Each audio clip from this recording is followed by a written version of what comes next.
This is John Neal reporting for River City Sports. I'm here with junior Malik Beavers of the Brainerd Panthers as they just knocked off Central, kind of like completely seizing control of District 7 AA, now sitting at 8-0 on the season at District and 12-4 overall, or I believe 13-4 overall. Get that corrected. Well, Malik, we'll go ahead and kick it off to you. Talked with Coach Brown before the game. You know, he was like, "Oh, am I going to go with Malik? I don't know." He went with Malik. Malik went for 20, and here we are sitting, y'all winning. Talk to me about your performance and what really led. You know, you've seen you progress every game that I've seen you play, but what really led to tonight's performance? Coach Brown just gave me a chance tonight because I've been working hard in school, and that's the only reason he wouldn't let me just do what he knew I could do. So he just let me do what he knew I could do tonight. So, and you know, Malik, you kind of wearing long sleeves, wearing some leggings. Is that part of the Malik Beavers get up, or what? Or basically, I know school was out today. You know, Coach Brown gave you that opportunity. You put some fly gear on, some top flight stuff, as Mr. Walker likes to say. What did you eat for breakfast today before the game? I didn't eat nothing today. I ate some crackers and a Rice Krispie treat. So, crackers and a Rice Krispie treat. The formula there to score 20 points. Well, Malik, what was Coach Brown really talking about after the game to really hit home for y'all to carry in this momentum from tonight's victory? He was just being on us about boxing out and just playing Brainerd basketball, because when I went to Red Bank, I went to Red Bank. That's all I'm used to getting beat by is just fast-paced basketball, well-played offense, and that's what we did tonight. You know, that's something that Coach Brown was talking about before the game to me. Malik already reiterating it, saying play Brainerd basketball. Well, what is Brainerd going to have to do to continue to play Brainerd basketball the next 4 district games? You got Austin East as a non-conference game, but then take those next 4 games into district play, into the district tournament. What do y'all got to do to continue to play Brainerd basketball? We just got to continue to play for the man next to us and just stay disciplined and stay humble. That's all Coach Brown tells us. That's all. Well, that's all from Malik Beavers here from Brainerd High School as they just topped the Central Pounders. We're here at Brainerd tonight with Malik Beavers. This is John Neal for your post-game wrap-up show. Watch the Brainerd Panthers. They're kind of a dark horse coming out of here in this area for a state title. You know, get seated well in the district, get seated well in region. You never know what's going to happen when you have Mr. Number 20 himself and some of the other guys that they have for Brainerd. They're a household name here in that Chattanooga area. Thank you for listening.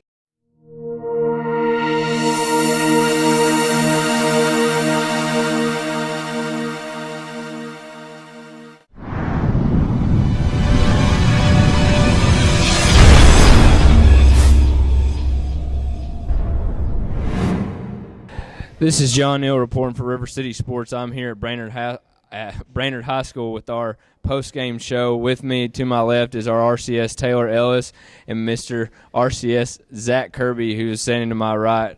Well, we're kind of hoarse. We're kind of exhausted. We've watched one of the better matchups, both girls and boys, in the area tonight as Central traveled from Central High School down here to Brainerd High School to play the Lady Panthers and Panthers in this heated District 6AA matchup. Taylor, we're going to go to kick it off to you. The Lady Panthers able to become victorious tonight, 68-47. Jamie Ward had a Jamie Ward type night, but the big name of the night was Ebony Calloway with a career high of 29 points. Talk to me about the girls and what the Lady Panthers did well tonight to get that victory. Well, first and foremost, moving the ball, finding another playmaker other than a Jamie Ward, because we all know what Jamie Ward can do. We've seen her a couple of times. We know that she can hit beyond the arc and drive and split defenses. But when you have, like Coach Ward said, Ebony, Calloway showing up and having 29 points out of nowhere, I mean, that takes a tremendous amount of pressure off your offense. But on top of that, I feel like Brainerd moved the ball very well. They didn't panic on defense. I feel like in the late running, Central was kind of on their heels and really knew that we got to take some shots and get back in this, and Brainerd didn't panic. Still smooth, slowed it down, played their style of basketball, and it really paid off. And, Zach, kicking it over to you, what did you really notice from this Brainerd team? We've together have seen them a couple of times. You've seen them by yourself a couple of times. What was different tonight about this Lady Panther team than you've seen before? I really think the biggest difference was the way how they responded to Central's defense. I mean, Rick May at Central threw the kitchen sink defensively at Brainerd. We saw a couple triangle and twos. We saw a box and one, 2-3 zone, man-to-man. Didn't matter. Brainerd was able to get the job done. Ebony Calloway was just relentless on the offensive glass. Second chance points were huge for Brainerd in this contest, and team that typically struggled to rebound and relied on Ward's three-point shooting from the perimeter. But the big thing on here was Ebony Calloway able to get those second chance points and dominate on the offensive glass. And Brainerd again coming out tonight with a 68-47 victory over the previous undefeated District 6AA Central Pounders.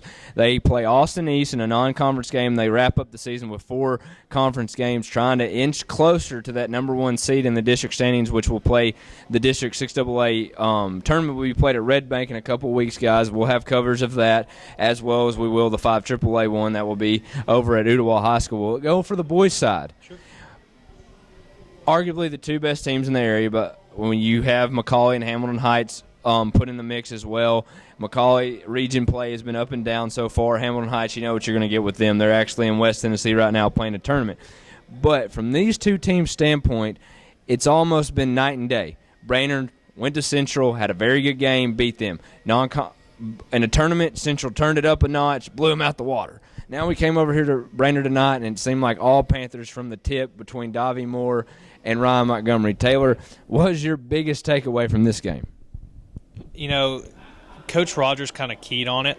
I think the biggest thing for me is to go from, we saw them the first time when they played at Central. Brainerd hit that buzzer beater. Very close game. Central played them again at Chat State. 16-point win for Central. Teams have traded blows. In this one here, I feel like this was really Brainerd coming out and saying, the first game we kind of weren't paying attention. The second game we really weren't paying attention. You caught us sleeping. This is how Brainerd is going to play, in my opinion, for the rest of the season. And if they started this hot, they wouldn't have lost a game so far. They wouldn't have had that 16-point loss to Central at Chat State.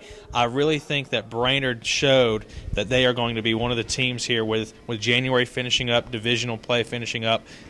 Brainerd is going to be the team to beat here in this district.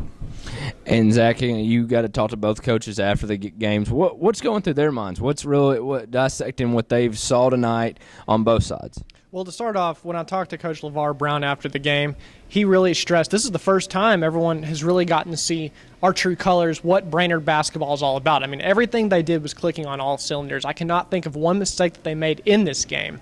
I mean, and the fact that it's a rivalry game and the 2 top teams in the district, you did not expect it to be a 30-plus point blowout.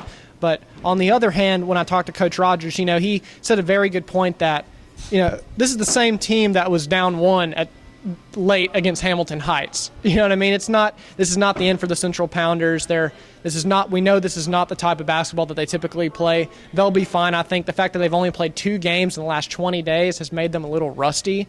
And I think the fact that they have not gotten to practice where Brainerd has, that's been huge. And it obviously paid off here, but hats off to Coach Brown. He had his guys ready, and really Mr. Beavers too.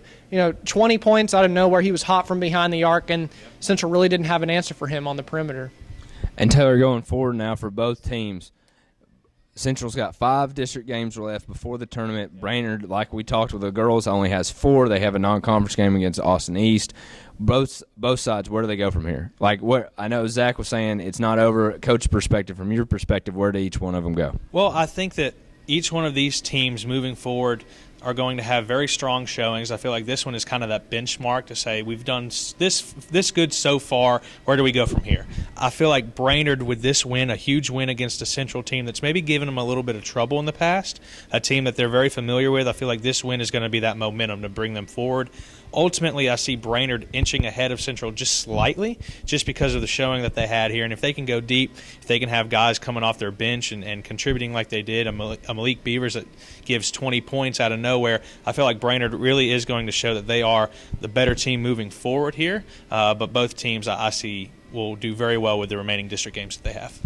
Biggest thing that I want to take away tonight, though, is the deep bench that the Pounders have, and also the experience of youth that they have. You get guys reps game in and game out. They're going to start learning experience. Like I said, Jesse Walker's hands are like glue. Anything that goes up that's not off the mark, all of a sudden it lands in Jesse Walker's hands.